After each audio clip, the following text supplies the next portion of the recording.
Bismillahirrahmanirrahim. Assalamualaikum warahmatullahi wabarakatuh. Perkenalkan, nama saya Muhammad Sultan Hanan Aridal dengan NIM 21212121060 dari HKI kelas 5B. Di sini saya akan membacakan dan menjelaskan apa yang terkandung dalam surat An-Nisa ayat 32. A'udzu billahi minasyaitonir rajim. Bismillahirrahmanirrahim. ولا تتمنوا ما فضل الله به بعضكم على بعض للرجال نصيب مما اكتسبوا وللنساء نصيب مما اكتسبن واسألوا الله من فضله إن الله كان بكل شيء عليما, yang artinya, dan janganlah kamu iri hati terhadap apa yang dikaruniakan Allah kepada sebagian kamu lebih banyak dari sebagian yang lain, karena bagi orang laki-laki ada bahagian dari apa yang mereka usahakan, dan bagi para wanita pun ada bahagian dari apa yang mereka usahakan. Dan mohonlah kepada Allah sebagian dari karunia-Nya, sesungguhnya Allah Maha mengetahui segala sesuatu. Dalam surat An-Nisa ini bahwasanya Allah melarang kita untuk beriri hati kepada orang lain, entah dari apa yang Allah berikan kepada orang lain, entah dari segala kenikmatan yang diberikan kepada orang lain lebih banyak daripada kita. Kita jangan pernah menanamkan di hati kita yaitu sifat iri hati atau iri dengki. Karena apa?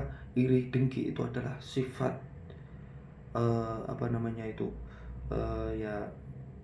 sifat buruk di dalam hati kita. Janganlah kita tanamkan penyakit hati kita yaitu dengan iri hati.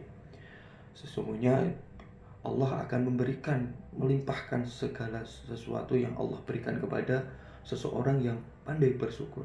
Jika Allah memberikan kita kenikmatan, kita mensyukurinya, pasti Allah akan melimpahkan segala karunia-Nya lah, entah kenikmatan dunia, entah rezeki maupun yang lain. Baik, itulah tadi penjelasan dari Quran surat An-Nisa ayat 32, bahwasanya kita jangan menanamkan di hati kita dengan penyakit hati, yaitu dengan iri, dengki, sombong, dan lain-lain. Baik, untuk selanjutnya saya akan membacakan surat At-Talaq ayat 7.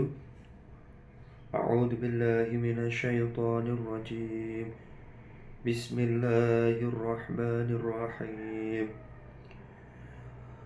لينفق ذو سعة من سعته ومن قدر عليه رزقه فلينفق مما آتاه الله لا يكلف الله نفسا إلا ما آتاها سيجعل الله بعد عسر يسرا. Ya, artinya, hendaklah orang yang mampu memberi nafkah menurut kemampuannya, dan orang yang disempitkan rezekinya hendaklah memberikan nafkah dari harta yang diberikan oleh Allah. Allah tidak akan memikul beban kepada orang melainkan sekedar apa yang Allah berikan kepadanya. Allah kelak akan memberikan kelapangan sesudah kesempitan. Di sini bahwasanya ayat ini mengandung kewajiban seseorang laki-laki. Kewajiban seorang laki-laki bukanlah hanya untuk memimpin keluarga, akan tetapi seorang laki-laki mempunyai kewajiban yaitu untuk memberikan kepada seorang istri dan anaknya itu nafkah. Dari harta yang diperoleh suami dari hasil kerja entah banyak, maka berikanlah nafkah kepada anak dan istri kamu.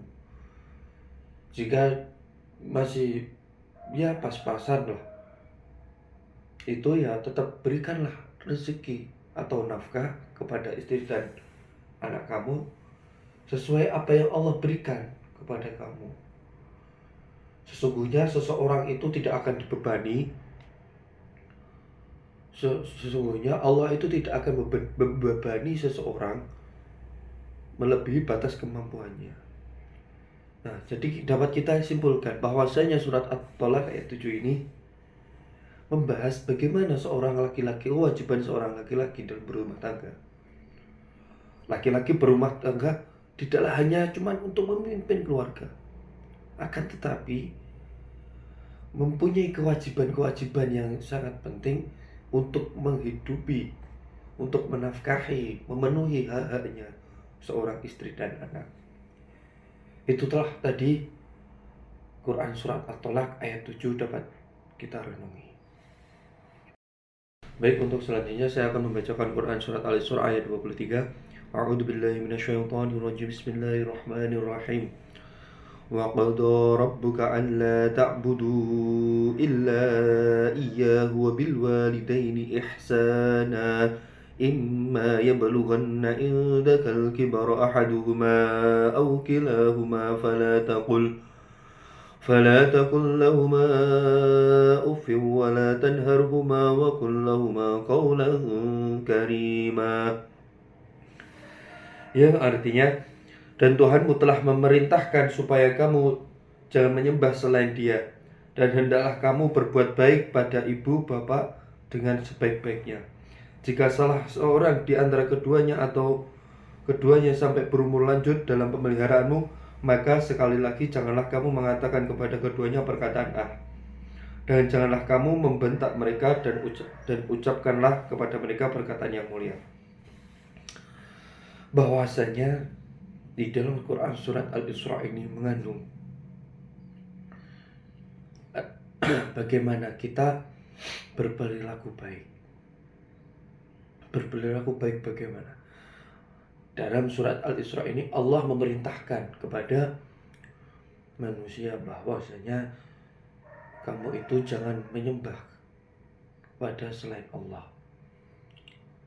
Yang kedua, poin yang kedua, kita harus tetap berbakti kepada kedua orang tua. Yang mana perjuangan kedua orang tua kita dalam membesarkan kita, menyekolahkan kita dari TK sampai kuliah, kita dirawat dengan baik, diberikan kasih sayang yang lebih. Kita harus menyayangi kedua orang tua kita. Karena apa?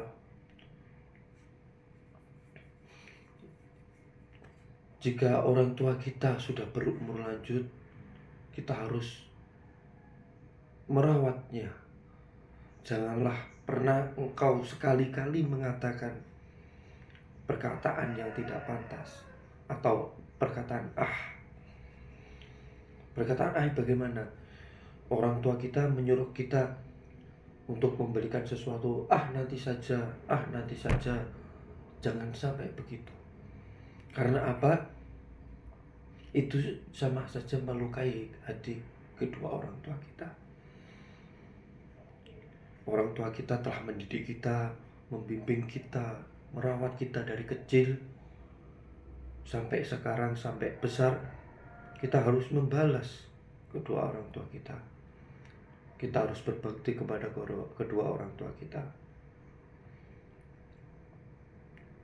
Itulah tadi yang bisa direnungi dalam Quran surat Al-Isra ini, bahwasanya kita sebagai seorang anak gitu harus berbakti kepada kedua orang tua. Jangan sampai kita tidak berbakti kedua orang tua. Karena apa? Ridallahi fi ridal walidain wa fi sukhtullahi fi sukhtil walidain. Ridhonya Allah itu tergantung pada ridho kedua orang tua kita. Dan kemurkaan Allah itu tergantung kepada kemurkaan orang tua kita. Jika kita ingin hidup enak, hidup berkah, yaitu salah satunya kita harus berbakti kepada kedua orang tua kita. Jika kita tidak berbakti kedua orang tua kita, ya bagaimana kita ingin bisa hidup berkah, hidup enak? Begitu. Itulah tadi yang bisa saya renungi dalam Quran surat An-Nisa ini, Al-Isra ini ayat 23. Baik, untuk selanjutnya saya akan membacakan Quran surat Al-Baqarah ayat 223. A'udzu billahi minasyaitonir rajim. Bismillahirrahmanirrahim. نساؤكم حرث لكم فأتوا حرثكم أنى شئتم وقدموا لأنفسكم واتقوا الله واعلموا أنكم ملاقوه وبشر المؤمنين. Yang artinya, istri-istrimu adalah seperti tanah tempat kamu bercocok tanam. Maka datangilah tanah tempat bercocok tanammu itu bagaimana saja kamu kehendaki, dan kerjakanlah amal yang baik untuk dirimu dan bertakwalah kepada Allah, dan ketahuilah bahwa kamu kelak akan menemuinya, dan berilah kabar gembira kepada orang-orang yang beriman.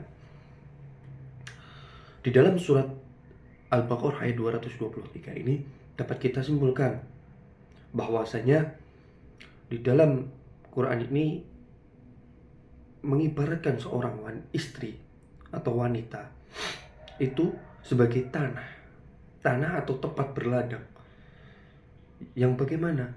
Yang mana tanah itu akan ditanami oleh tumbuhan yang akan menghasilkan buah-buahan dan yang lainnya.